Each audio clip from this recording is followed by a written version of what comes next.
আল্লাহ রে আল্লাহ রে কোন দুনিয়ায় পাঠাইলা আমারে ও আল্লাহ রে আল্লাহ রে কোন দুনিয়ায় পাঠাইলা আমারে বর্তমানের পোলা মাইয়ার সমান সমান মাপ লম্বা চুল কাটিয়া মায়ায় মাথায় লাগায় কে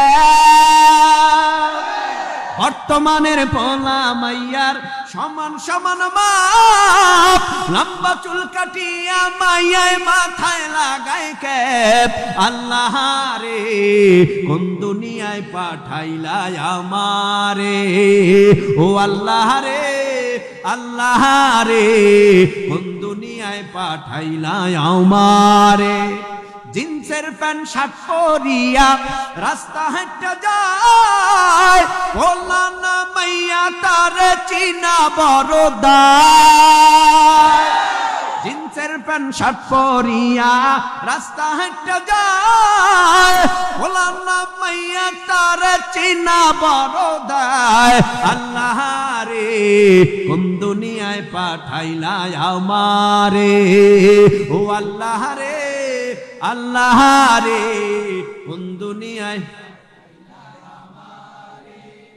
হিন্দি গানের টান মারিয়া রাস্তা হাঁটতে যায় কারো কারো কারো কারো কারো কারো সুরে আবার বুকটা ফাইটা যায় হিন্দি গানের টান মারিয়া রাস্তা হাঁটতে যায় কারো কারো সুরে আবার বুকটা ফাইটা যায় আল্লাহ রে কোন দুনিয়ায় পাঠাইলা আমারে ও আল্লাহ রে আল্লাহ রে কোন দুনিয়ায় পাঠাইলা আমারে ও আল্লাহ রে আল্লাহ রে কোন দুনিয়ায় পাঠাইলা আমারে বর্তমানের পোলা মাইয়ার দেখো কি কারবার মগাই পিছে মগি সামনে হুন্ডারি ড্রাইভার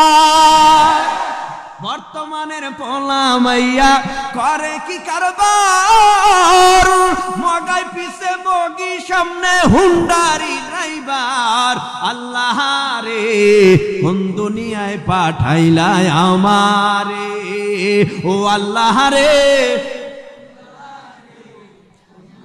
মাশাআল্লাহ মাশাআল্লাহ আপনারা দি পুরাই মুখস্থ করে আলাইছি আল্লাহ আমাদের কবুল করুন আরো জোরে বলেন আমিন পর্দায় না চলে যদি রাস্তায় হাঁটো মা গ্যারান্টি নিয়ে বাসায় ফিরতে পারবা না এজন্য পর্দা করে চলো মা ও পর্দার আড়ালের মা বোনেরা হিজাব সারা রাস্তায় বের হইও না বোরকা সারা রাস্তায় বের হইও না যত এসিড নিক্ষেপ করা দেখা যায় পত্রিকায় দেখো ফেসবুকে দেখো ইন্টারনেটে দেখো আরে মা বোনেরা কোন বোরকাওয়ালা মায়া আজও পর্যন্ত এসিডের সম্মুখীন হয় না এসিডের সম্মুখীন হয়েছে কারা যারা পার্কে দৌড়ায় বয়ফ্রেন্ড গার্লফ্রেন্ড লইয়া খালি ঘোরাঘুরি করে যখন দেখে ভাগে কম পড়ছে তখন এই শুরু হয়ে যায় এসিড নিক্ষেপ করা যখন এই দেখে সমস্যা একটা থুই আর একটার দিকে দৌড়ায় একটা থুইয়া আর একটার দিকে আগায় কারণ এখন তো মাইয়ারা যেমন পাগল পোলারাও তার চাইতে কম পাগল না মাইয়ারা খুঁজে পোলা পোলারাও খুঁজে মাইয়া কথা কন না কেন এক পোলা সেঞ্চুরি করে কয় প্রেমের সেঞ্চুরি করছি তোরা কি জানো প্রেমের সেঞ্চুরি করে ফেলেছি দর্শনের সেঞ্চুরি করে ফেলেছি এরে তোর মতো যুবক তোর মতো বেহাইয়া তোর মতো পিশাচ তোর মতো কুকুর পৃথিবীতে আর কেউ নাই তুই যত বড় বুদ্ধিমান দাবি করো না কেন তুই যত বড় পণ্ডিতি দাবি করো না কেন কালেমাওয়ালা মুসলমানরা তুই সেঞ্চুরি কইরা ফেসবুকে স্ট্যাটাস দিবি আমি বড় মায়ের সন্তান আল্লাহর কসম তোর মতো অবাধ্য তোর মতো অবৈধ যার সন্তান পৃথিবীতে আর একটাও নাই তাহলে প্রেমের সরাসরি চলছে হ্যাঁ এই তোর থেকে কি আমি খারাপ আমার থেকে কি তুই খারাপ আমার চেহারা খারাপ, এই তুই ওর লগে কেন যাস, ওর লগে কেন কথা কস? প্রেমের প্রেমের প্রেমের আওয়াজ, আর রাত যত গভীর হয় প্রেমের আওয়াজও আরো মজবুত হয়। কষ্ট হয়নি? ওয়াজ তো এতক্ষণ করছিলাম একটা, এখন করা লাগে আর একটা, ঠিক না? তাহলে প্রেমের আওয়াজ, চারিদিকে প্রেমের সরাসরি নাটক দিয়েও প্রেম শিখায়, কথা কয় না কেন? নাটক নাটক নাটক দিয়েও প্রেম শিখায়। পিসি পোলাপান ভালো হবে কিভাবে? আজকে মুসলমানের ঘরের মধ্যে প্রেমের আলাপ চলে, আলাপ। বাবার মধ্যে লজ্জা নাই, মায়ের মধ্যেও লজ্জা নাই। মা বাবা এমন কথা কয় যেই কথাটা সন্তানের কানে যায়, মা বাবা এমন এমন কথা কয় ওই কথাটা যখন সন্তানের কানে যায়, আর ওই কথাটাকে সন্তান পুঁজি বানাইয়াও সন্তান জামানার বড় বাটফার হয়ে যায়। মা বাবা ভালো হলে সন্তানও, মা বাবা আল্লাহওয়ালা হলে সন্তানও, মা বাবা বাটপার হলে সন্তান কি হয়? ওরে নবীর উম্মতির দল, ও পর্দার অন্তরালার মা বোনেরা, সাবধান হয়ে যান। মা পর্দায় থাকেন, ঠিকভাবে চলেন, আপনার ইজ্জত আমার আল্লাহ বাড়াই দেবে। হযরতে খাদিজার ইজ্জত আমার আল্লাহ বাড়াই দিল, আয়েশার ইজ্জত আল্লাহ বাড়াই দিল, ফাতেমার ইজ্জত আল্লাহ বাড়াই দিল, কথা কন না কেন? এদের ইজ্জত আমার আল্লাহ বাড়াই দিল। ও পর্দার অন্তরালার মা বোনেরা, আপনিও যদি নামাজে দাঁড়াইয়া যান, আপনার 2 বছর 2.5 বছরের সন্তানটাও দেখবেন কেমনে আপনি যখন উজু করেন সন্তান গিয়া উজুর সামনে হাজির হয়ে যাবে। মা তুমি কি করো?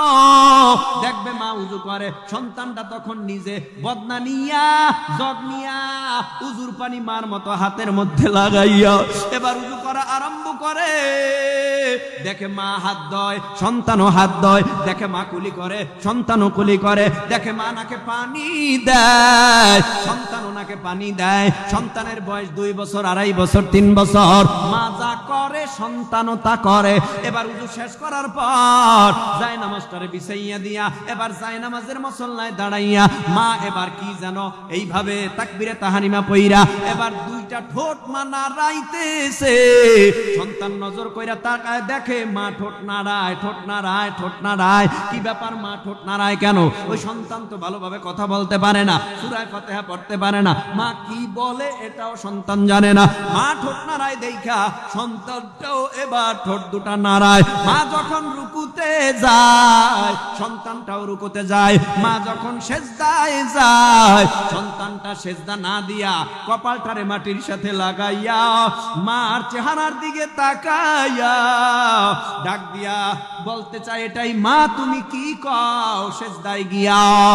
মা কয় সুবহান রাব্বিয়াল আ'লা, সুবহান রাব্বিয়াল আযীম। মা যখন কেরাত পড়ে সন্তানটা ঠোঁট নাড়ায়, মা যখন রুকু করে সুবহান রাব্বিয়াল আযীম পড়ে, সুবহান রাব্বিয়াল আ'লা পড়ে, তখন সন্তান ঠোঁট নাড়ায়। আল্লাহর রহমতের কুদরতি রহমতের দরিয়ার ভিতরে জোশ মেরে যায়। আল্লাহ বলে, ও ফেরেশতারা, যেই বান্দি ওর ইবাদতের জন্য উযু করিয়া নামাজে দাঁড়ায় গেল, ও সূরা ফাতিহা পড়লো, আর সন্তানটা সূরা ফাতিহা জানে না, ও ফেরেশতারা ওর মার যত সওয়াব হয় ওই পরিমাণ সওয়াব এই সন্তানের আমলনামায় লিখে দাও। কারণ সন্তানের তো আমলনামা নাই, ওর মা বাবার আমলনামা আছে।